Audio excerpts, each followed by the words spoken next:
So let me go to Ian in California. Yeah, hi, Peter. Thanks for taking my call. I just wanted to ask, I think I had a comment, too, about the gold standard that you guys have been talking about this show.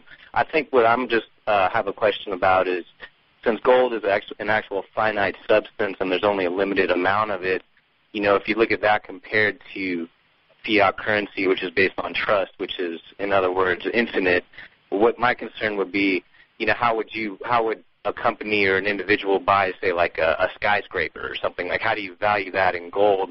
And then wouldn't it just end up that the total amount of gold on Earth would just be hoarded by certain individuals that already have it? So then how would the everyday person actually get it? Ultimately, people are not going to simply hoard their money. They're going to want to loan it out or spend it. If we're on a gold standard and people have gold, they're going to loan it out. It's going to be loaned out, and they're going to earn interest in gold. Or they'll deposit in the bank, and there'll be loans made against the gold. So the wealth is not going to – the money isn't going to be hoarded where it's not available to businesses to invest. We'll just have real money. And, of course, interest rates are always much lower under a gold standard because there's no inflation. So you're going to get your purchasing power back. So interest rates can be a lot lower, which benefits everybody because you have interest rates that are low for a real reason, not for a phony political reason. But it doesn't matter. People think there's all kinds of reasons why a gold standard doesn't work. Gold is money.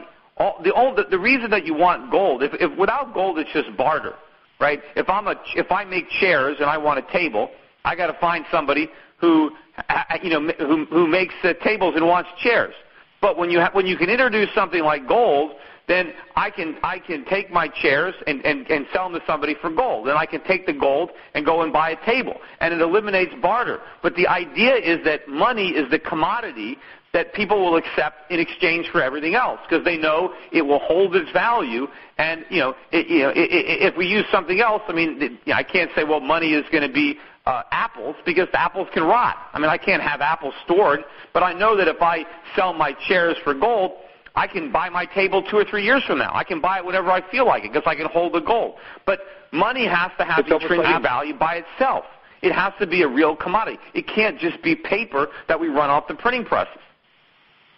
I see. Yeah, and one other quick thing. I don't know if you have time, Peter, but I just wanted to ask, you mentioned how we really need to get back to a more manufacturing-based economy. I'm wondering, is that a reality? How can America go about doing that? Well, look, it's not going to be easy, and our standard of living is going to fall.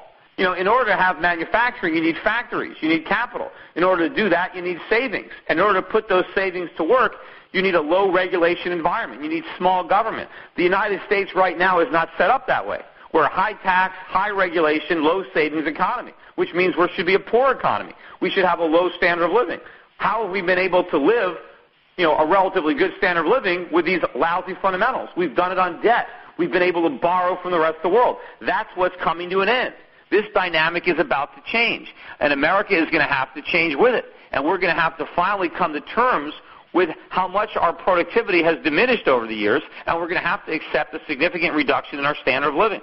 Now, hopefully, if enough people do the right thing with their wealth and get it out of the dollar, then they won't have to accept as big a decline in their standard of living as people who don't make that decision and who go down with the ship.